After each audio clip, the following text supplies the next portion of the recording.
Hallöchen ihr Lieben und willkommen. Für dieses hübsche Dreieckstuch werde ich mit einem vierfädigen Farbverlauf-Bobbel in diesen Farben häkeln und mit einer 4er Nadel. Alle Angaben zur Wolle, Nadelstärke und Verbrauch findet ihr wie immer unter dem Video in der Infobox.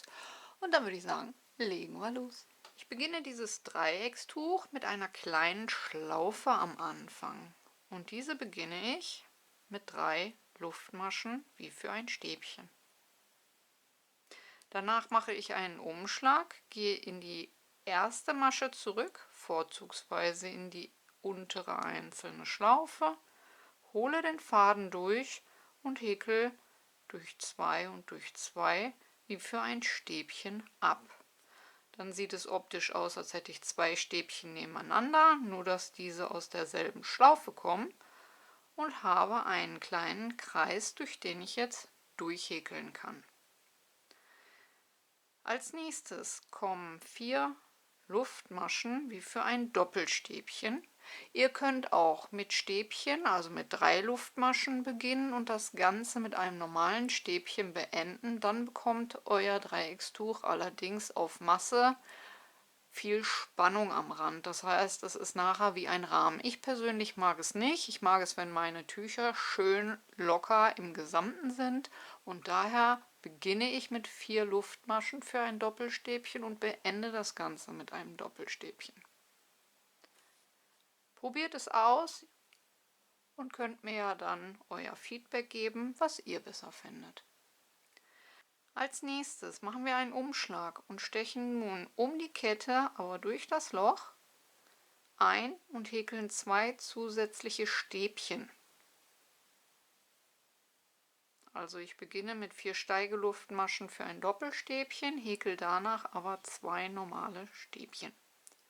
Es folgt eine Luftmasche und wieder 2 normale Stäbchen einfach um die Kette herum häkeln. Reihe 1 beenden wir, indem wir in die Masche vor dem kleinen Knötchen einstechen, und zwar mit 2 Umschlägen für ein Doppelstäbchen. Steche direkt vor dem Knötchen ein und häkel durch 2 und durch 2 Schlaufen, also 3-mal durch 2 Schlaufen für ein Doppelstäbchen, und habe somit Reihe 1 fertig. Reihe 2. Wir beginnen wieder mit 4 Steigeluftmaschen. Anfänger, die das Ganze noch nicht so gut auseinanderhalten können, sollten sich immer in der 4. Steigeluftmasche dann, also in die zuletzt gehäkelte, einen Marker setzen, um auf dem Rückweg dann besser die letzte Einstichstelle zu erkennen. Wir wenden, machen einen Umschlag und häkeln 2 zusätzliche Stäbchen in diese Steigeluftmasche direkt am Anfang.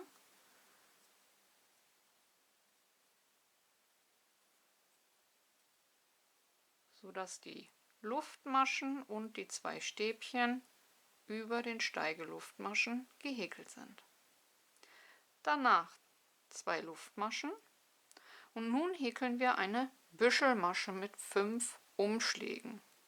Umschlag, einstechen, zwischen den beiden Gruppen einfach um die Luftmaschenkette herum, Faden holen, hochziehen auf etwa ein halbes bis ganzes Stäbchen. Umschlag, einstechen, Faden holen, hochziehen, das war ein zweites Mal. Umschlag, einstechen, hochziehen, drittes Mal. Umschlag, einstechen, hochziehen, viertes Mal. Und Umschlag, einstechen, Faden holen, 5. Mal. Wenn ihr dann ein bisschen wackelt, setzen sich die Schlaufen und ihr könnt den Faden in einem Ruck schön durchziehen oder vor allen Dingen leicht durchziehen, ohne großartig hängen zu bleiben. Die Büschelmasche wird mit einer Luftmasche geschlossen und die könnt ihr dann auch zuziehen. Es folgen wieder 2 Luftmaschen zum Rüberkommen. Und wie gerade schon gesagt, in der 4. Steigeluftmasche von unten angezählt, stechen wir jetzt ein, häkeln wieder unsere 2 Stäbchen.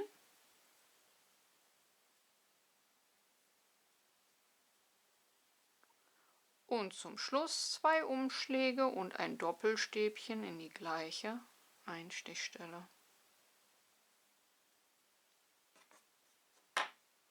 Und somit haben wir bereits Reihe 2 fertig. Kommen wir zur Reihe 3.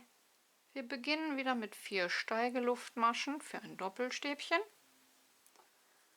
und 2 zusätzliche Stäbchen in die gleiche Einstichstelle. Also direkt am Fuß einstechen und dort 2 Stäbchen hineinhäkeln.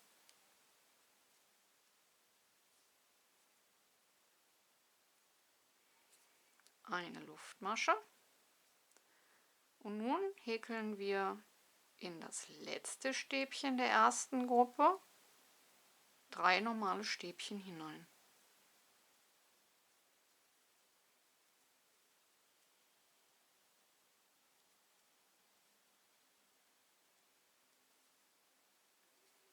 Eine Luftmasche, rüber in die letzte Gruppe.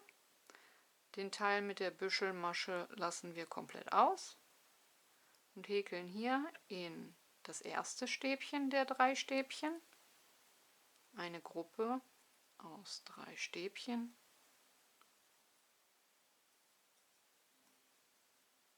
eine Luftmasche und beenden die Reihe wieder, indem wir in der 4. Steigeluftmasche von unten angezählt einstechen. Dabei darauf achten, dass wir auch 2 Schlaufen nehmen.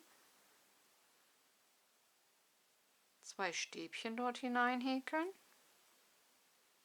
Dann 2 Umschläge machen und mit einem Doppelstäbchen das Ganze beenden, indem wir dreimal durch 2 Schlaufen abmaschen.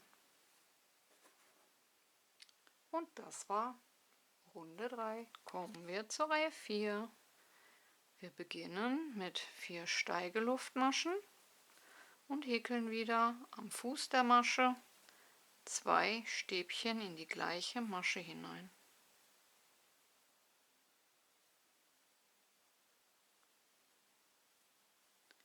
Danach 2 Luftmaschen und nun eine Büschelmasche mit 5 Umschlägen zwischen die beiden Gruppen einfach um die Kette häkeln. Einmal, zweimal, dreimal, viermal und 5-mal. Das Ganze etwas wackeln, den Faden locker durchziehen, mit einer Luftmasche schließen, die können wir auch zuziehen. Danach 2 Luftmaschen und nun kommt eine Gruppe aus 3 Stäbchen in die Mitte, auch einfach um die Luftmasche herum gehäkelt.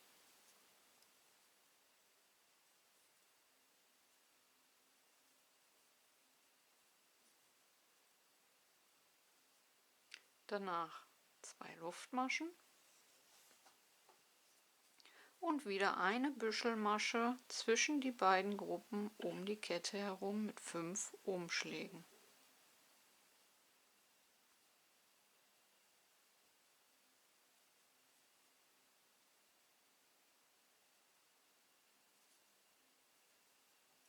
Eine Luftmasche zum Schließen und 2 Luftmaschen wieder zum Rüberkommen. Und wir beenden die Reihe auch wieder, indem wir in der 4. Steigeluftmasche von unten angezählt einstechen und 2 Stäbchen häkeln. Und das letzte Stäbchen als Doppelstäbchen mit 2 Umschlägen und dreimal durch 2 Schlaufen abgehäkelt. Und das war dann auch schon unsere Reihe 4. Kommen wir zur Reihe 5. Das ist wieder eine Reihe, wo wir wieder nur Grüppchen verteilen. 4 Steigeluftmaschen und 2 zusätzliche Stäbchen in die erste Masche.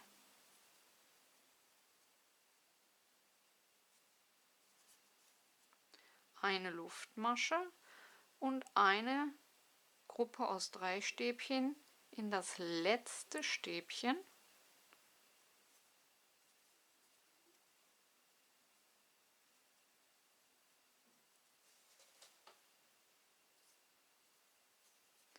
Danach eine Luftmasche, rüber zur nächsten Gruppe, ins erste Stäbchen, eine Gruppe aus 3 Stäbchen.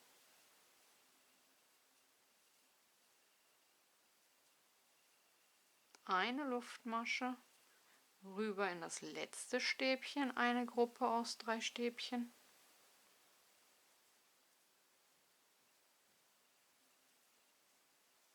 eine Luftmasche, die Büschelmasche wieder auslassen, rüber in die letzte Gruppe, ins erste Stäbchen, 3 Stäbchen,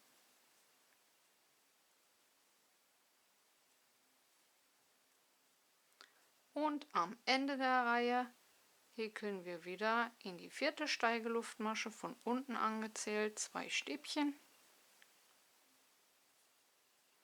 und beenden das Ganze mit 2 Umschlägen und einem Doppelstäbchen in die gleiche Masche.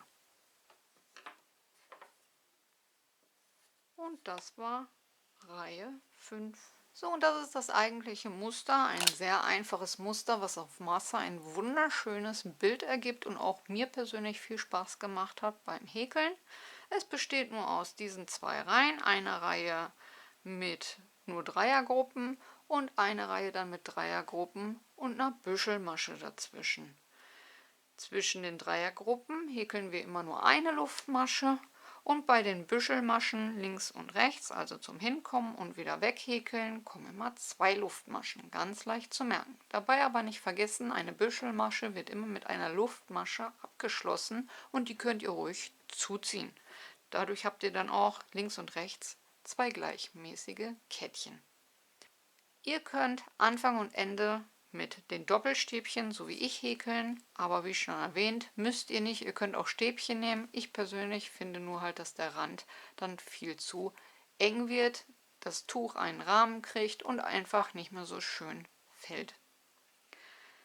Ja, und ansonsten geht es jetzt so weiter. Die nächste Reihe, die 6. ist wieder mit einer Büschelmasche dazwischen. Wir beginnen also wieder mit einer Gruppe, 2 Luftmaschen, eine Büschelmasche, 2 Luftmaschen, eine neue Gruppe hier zwischen, 2 Luftmaschen, eine Büschelmasche, 2 Luftmaschen und eine neue Gruppe dazwischen. Leicht zu merken daran, dass sich immer so ein Dreieck hier bildet und darüber müsste dann eine Büschelmasche folgen, so wie hier. Aber darauf braucht man sich nicht konzentrieren. Wenn ihr einfach nur immer die 2 Reihen abwechselt, entsteht das automatisch. Ich nehme euch selbstverständlich dabei mit, wie mein Tuch auch wächst, und dann sehen wir uns noch zum Endergebnis. Bis gleich!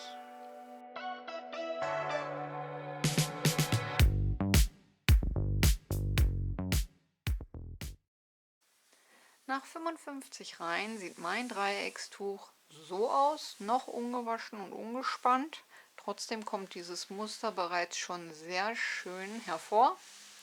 Durch die Büschelmaschen ist es ein super schönes, flauschiges Kuscheltuch. Und durch die Doppelstäbchen habe ich auch keine Spannung auf dem Rand und alles geht in einem schön locker über und lässt sich daher auch angenehm tragen. Ich hoffe, euch hat die Anleitung gefallen und ihr seid gut mitgekommen. Vergesst nicht, eure Bewertungen dazulassen, wie immer ganz, ganz wichtig. Kanal abonnieren ist kostenlos, Glöckchen drücken und kein Video mehr verpassen. Und ansonsten wünsche ich euch viel Spaß beim Nachwerkeln, lasst die Nadeln glühen und ich hoffe, wir hören uns zum nächsten Mal. Bis dahin, ciao, ciao!